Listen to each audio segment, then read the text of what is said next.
kembali di program di Indonesia Economic Club. Kementerian BUMN mentransformasi bisnis utama Himpunan Bank Milik Negara, Himbara. BNI sebagai bagian di dalamnya tentu ikut terlibat dalam focusing market.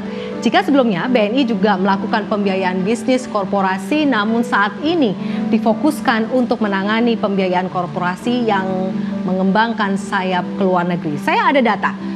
Diketahui saat ini BNI memiliki kantor cabang di 6 negara, diantaranya Singapura, Hong Kong, Seoul, Osaka, Tokyo, Jepang, London, dan New York, Amerika Serikat.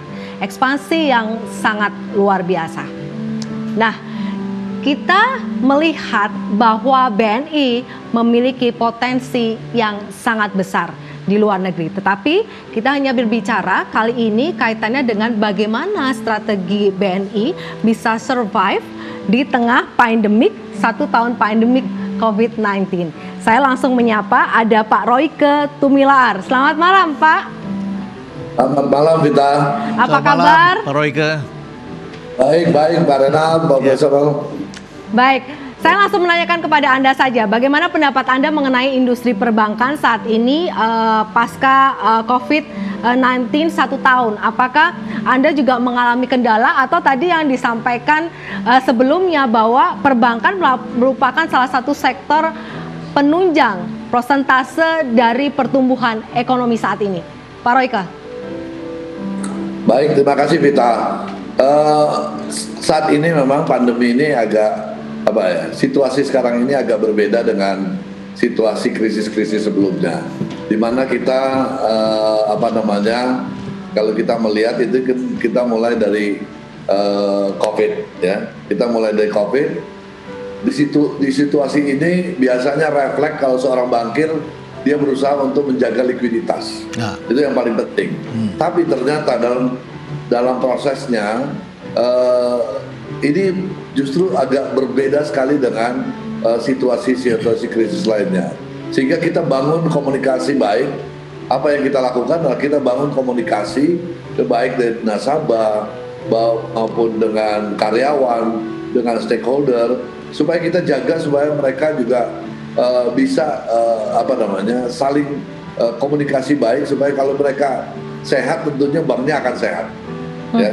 Jadi kita lihat dari karyawan, dari sisi karyawan kita lakukan perubahan outlet kita jaga bagaimana supaya karyawan kita juga walaupun tetap melayani tapi juga tidak sedikit lah resiko untuk kena dampak pandemi ini. Kedua, nasabah juga beruntung kita dibantu oleh OJK, tentunya pemerintah dikasih relaksasi untuk melakukan restrukturisasi kredit. Gitu. Dengan relaksasi ini, dengan bantuan program-program PEN yang diberikan oleh pemerintah, ini juga sangat membantu kami untuk menjaga kualitas aset kita, gitu. Yang saat ini tentunya perannya sangat besar karena di awal pandemi ini memang kita kerasa bahwa kemungkinan NPL itu mulai bergerak naik, karena pada situasi orang mobilisasi itu sulit sekali, sehingga sektor-sektor tertentu berdampak. Mulai yang agak berbeda dengan krisis sebelumnya, krisis ini mulainya justru dari nasabah-nasabah yang segmen menengah bawah. Karena waktu begitu kita dibatasi untuk keluar, orang nggak ada yang belanja, orang nggak ada yang traveling, orang nggak ada yang jalan. Sehingga begitu demikian, sehingga kita kerasa bahwa NPL kita di sektor segmen menengah bawah akan mulai bergerak naik.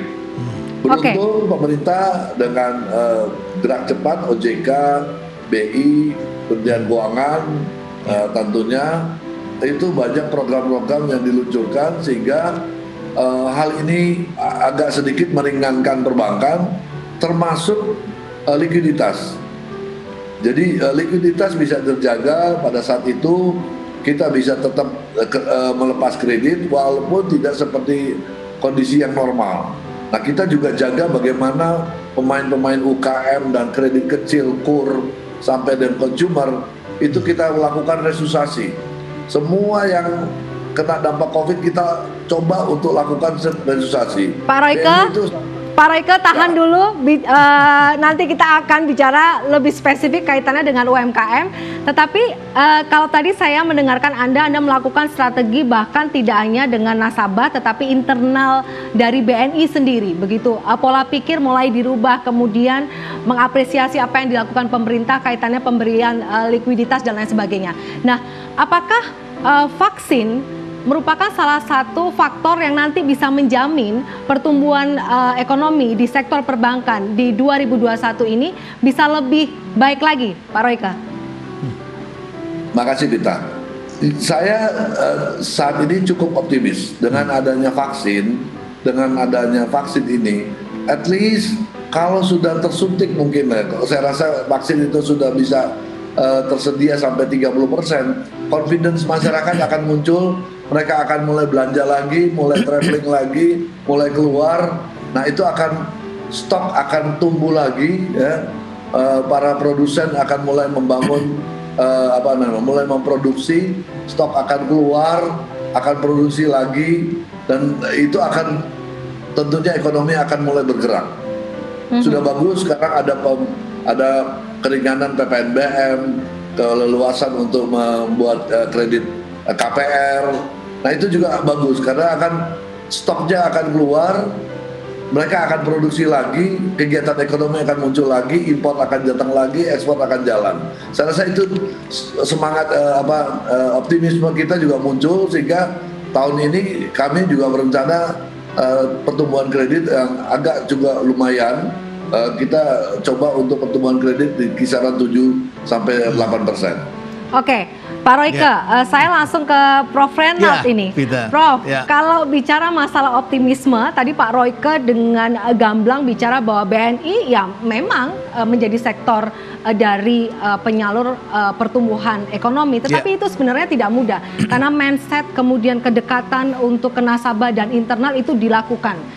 Dan apakah memang stabilitas ini juga automatically akan mencetak performance ke depan, Prof? Ya, saya kira memang kondisi makronya itu penting sekali ya. Jadi apa yang dilakukan oleh kebijakan fiskal dan moneter, jadi Kementerian Keuangan dan Bank Indonesia itu saya kira akan menjadi pelumas yang penting sekali. Jadi tidak dibiarkan perbankan akan mengalami kesulitan, tapi dibantu dan kemudian marketnya digerakkan, ditimbulkan optimisme, vaksinnya disediakan, optimisme bergerak, dan kemudian banknya juga memperbaiki.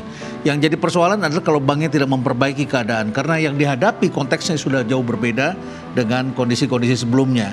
Setiap bank mempunyai konteks yang tidak sama, dan tentu saja bank tetap harus memperhatikan, menyesuaikan lagi, termasuk adalah mempersiapkan masa depan.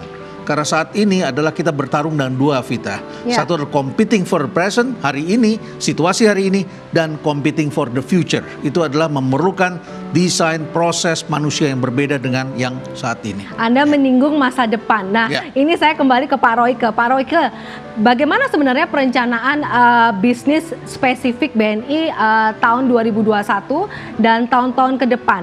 Apakah memang sektor infrastruktur, korporasi, kemudian industri pengolahan, manufaktur juga nanti masuk dalam kacamata BNI dan ini menjadi sektor unggulan? Makasih Bita.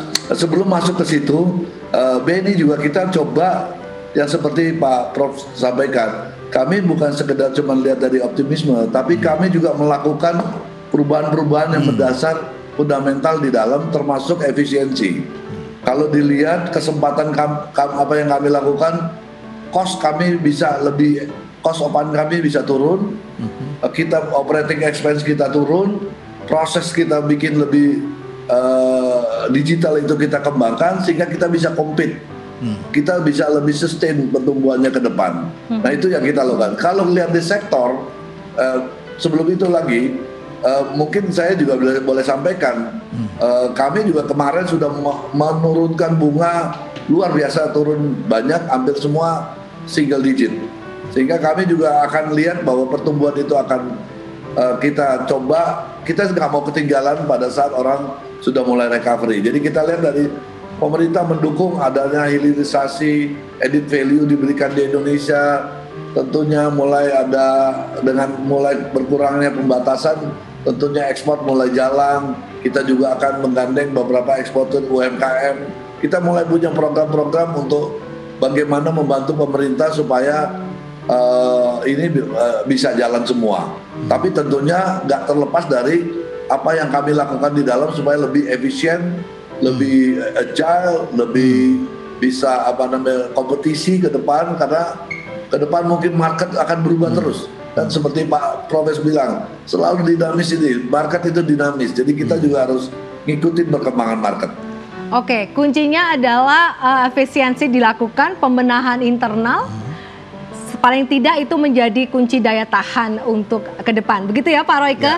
Prof, kita harus jeda terlebih dahulu. Nanti kita akan bahas lebih. Tadi Pak Royke sudah menyinggung masalah digitalisasi dan UMKM. Nah, apakah ini menjadi juga sektor utama bagi BNI? Pemirsa, pastikan Anda tetap menyaksikan di Indonesia Economic Club sesaat lagi.